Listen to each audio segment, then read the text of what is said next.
नमस्कार दोस्तों। तो आइए हम बेसिक इलेक्ट्रिकल के टेस्ट स्टार्ट करते हैं दोस्तों। तो पहला क्वेश्चन आपके सामने है कि डीसी के मामले में क्या होता है। परिमाण और धारा की दिशा स्थिर रहती है। समय के साथ वर्तमान परिवर्तनों की परिमाण और दिशा बदलती है। समय के साथ वर्तमान परिवर्तनों की भयावता या फिर धारा का परिमाण स्थिर रहता है। तो डीसी के मामले में क्या होता है दोस्तों, परिमाण और धारा की दिशा स्थिर रहती है। ऑप्शन नंबर ए करेक्ट हो जाएगा। ठीक है, अगला प्रश्न देखते हैं दोस्तों। जब विद्युत धारा पानी से भरी बाल्टी से गुजरती है तो बहुत अधिक बुदबुदाहट देखी जाती है। तो इससे पता चलता है कि आपूर्ति किस प्रकार का है दोस्तों, तो वो होता है डीसी प्रकार का। ठीक है, अगला क्वेश्चन देखते हैं, क्वेश्चन नंबर 3। सप्लाई वोल्टेज बढ़ने पर कार्बन फिलामेंट लैंप का प्रतिरोध क्या होता है दोस्तों। बढ़ता है, घट जाता है, समान रहता है या फिर कोई नहीं रहता है। तो मुझे लगता है कि घट जाता है। ठीक है, सही बात है दोस्तों। अगर आप ऐसा क्विज चाहते हैं और वीडियो चाहते हैं ऐसा वीडियो, तो कमेंट करके बताइएगा कि मैं और आपके लिए ऐसे वीडियो लेकर आऊँगा। ठीक है ना, आपका भी प्रैक्टिस ऐसे होता रहेगा। ठीक है, अगला क्वेश्चन देखते हैं। सीरीज सर्किट के सभी भागों में निम्नलिखित में से कौन सी मात्रा समान होती है। सीरीज सर्किट में, ठीक है ना, वोल्टेज, वर्तमान यानी कि मतलब कर रहा है कि करंट, ठीक है ना, पावर, प्रतिरोध। तो सीरीज में क्या समान रहता है दोस्तों, तो जो है करंट जो है हमेशा समान रहता है। ठीक है ना, बी वाला करेक्ट है। अगला प्रश्न है कि एक कमरे के हीटर के साथ सीरीज में एक 40 वाट बल्ब जुड़ा है। अब यदि 40 वाट बल्ब को 100 वाट के बल्ब से बदल दिया जाए तो हीटर का आउटपुट क्या होगा। कमी होगा, वृद्धि होगा, समान रहेगा या हीटर जल जाएगा दोस्तों। तो वृद्धि होगा ना, ऑप्शन नंबर बी। अगला प्रश्न देखते हैं। जब हीटर कॉइल के माध्यम से करंट प्रवाहित होता है तो यह चमकता है, लेकिन सप्लाई वायरिंग चमकती नहीं है, क्यों दोस्तों। देखिए ऑप्शन ए कह रहा है कि आपूर्ति लाइन के माध्यम से करंट धीमी गति से बहती है। बी कह रहा है कि आपूर्ति तारों को इंसुलेशन परत के साथ कवर किया गया है। सी वाला है कि हीटर के तार का प्रतिरोध आपूर्ति तारों से अधिक होता है। और डी कह रहा है कि आपूर्ति तार बेहतर सामग्री से बने होते हैं दोस्तों। तो इसका कौन सा ऑप्शन करेक्ट है, सी वाला।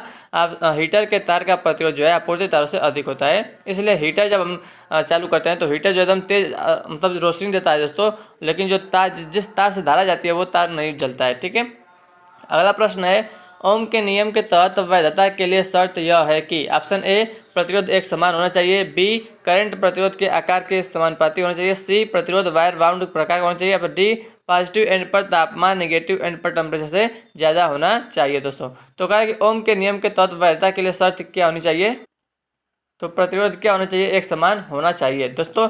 और याद रखिएगा कि जो तापमान है ना, तापमान वो भी जो है बदलना नहीं चाहिए। ठीक है, अगला प्रश्न है। एक रियोस्टेट पोटेंशियोमीटर से इस संबंध में भिन्न होता है कि यह पहला है कि वाट क्षमता कम है, बी कह रहा है कि उच्च वाट क्षमता रेटिंग है, सी कह रहा है कि बड़ी संख्या में घुमाव है, या फिर डी बड़ी संख्या में दोहरा प्रदान करता है, दोहन प्रदान करता है। तो दोस्तों इसका जो राइट आंसर है ऑप्शन नंबर बी, उच्च वाट क्षमता रेटिंग है। ठीक है, अगला क्वेश्चन देखते हैं। एक ही विद्युत प्रतिरोध के लिए सामान्य क्रॉस सेक्शन के तांबे के कंडक्टर की तुलना में एल्युमिनियम कंडक्टर का वजन होता है 50%, 60%, 100% या फिर 150%। तो इसका राइट आंसर होगा दोस्तों, तो ऑप्शन ए इसका राइट आंसर होगा 50%। अगला प्रश्न है दोस्तों।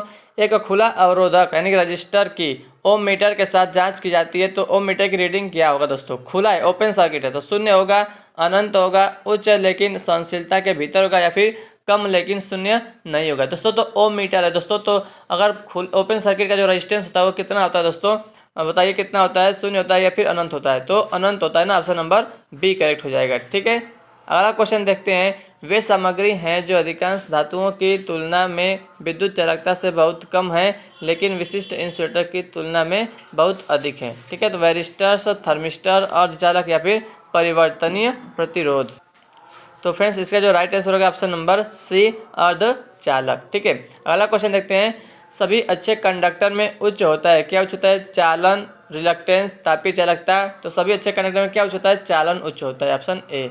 अगला क्वेश्चन। वोल्टेज पर निर्भर प्रतिरोधक आमतौर से बनाए जाते हैं लकड़ी के, कोयले के, सिलिकॉन कार्बाइड के, या फिर नाइक्रोम के, या फिर ग्रेफाइट के। तो दोस्तों इसका राइट आंसर है ऑप्शन नंबर सी, नाइक्रोम के। ठीक है, आइए अगला क्वेश्चन देखते हैं। वोल्टेज पर निर्भर प्रतिरोधक का उपयोग किया जाता है, option A for inductive circuit, B कह रहा है कि टू सप्रेस सर्ज, सी कह रहा है एज हीटिंग एलिमेंट्स, या डी कह रहा है एज करंट स्टेबलाइजर। ठीक ना, तो वोल्टेज पर निर्भर जो प्रतिरोध होता है दोस्तों उसका उपयोग कहाँ किया जाता है, तो इसका राइट आंसर है option number B, to suppress surge. अगला क्वेश्चन देखते हैं। इलेक्ट्रॉन प्रोटॉन के द्रव्यमान का अनुपात लगभग कितना होता है, तो इसका दोस्तों 1840 दिया, 184, 30, 4। तो इसका right answer option number A 1840। अगला क्वेश्चन है। कार्बन परमाणु की सबसे बाहरी कक्षा में इलेक्ट्रॉनों की संख्या कितनी होती है दोस्तों? 3 होती है, 4 होती है, 6 होती है या 7 होती है? तो दोस्तों इसका राइट आंसर आप कमेंट बॉक्स में बताइए, ये आपके लिए होमवर्क का क्वेश्चन रहेगा, ठीक है ना फ्रेंड्स। तो मिलते हैं अब अगली वीडियो में। अगर आपको ऐसे और वीडियो चाहिए तो कमेंट करके बताइएगा, मैं इसका पार्ट 2 लाऊंगा, ठीक है दोस्तों। और भी क्वेश्चन हर चैप्टर का आपको यहाँ पे क्विज में कराने वाला हूँ दोस्तों। यहाँ पे आप देख सकते हैं कि देखिए बेसिक इलेक्ट्रिकल का है, ठीक है, यहाँ पे व्यावसायिक सुरक्षा का है, 3 फेज एसी सिस्टम का है, एसी सिस्टम का है, अर्थिंग का है, एसी डीसी कन्वर्टर का है, अल्टरनेटर का है, यानी कि हर एक जो भी LPCB2 के लिए दोस्तों जो इंपॉर्टेंट चैप्टर्स हैं वो सबका जो यहाँ पर क्विज है आपके लिए रहेंगे दोस्तों, ठीक है ना फ्रेंड्स। आप कमेंट करके बताइएगा कि आपके लिए मैं और लेके आऊँ या फिर नहीं, कि आपको ये पसंद आ रहा है वीडियो, पसंद आएगा दोस्तों तो मैं आपको लिए और लेकर आऊँगा, ठीक है फ्रेंड्स। तो thank you so much for watching this video दोस्तों, मिलते हैं आपसे नेक्स्ट वीडियो में, ठीक है फ्रेंड्स। तो मिलते हैं आपसे नेक्स्ट वीडियो में, thank you so much, thanks for watching this video. जय हिंद, जय भारत, वंदे मातरम।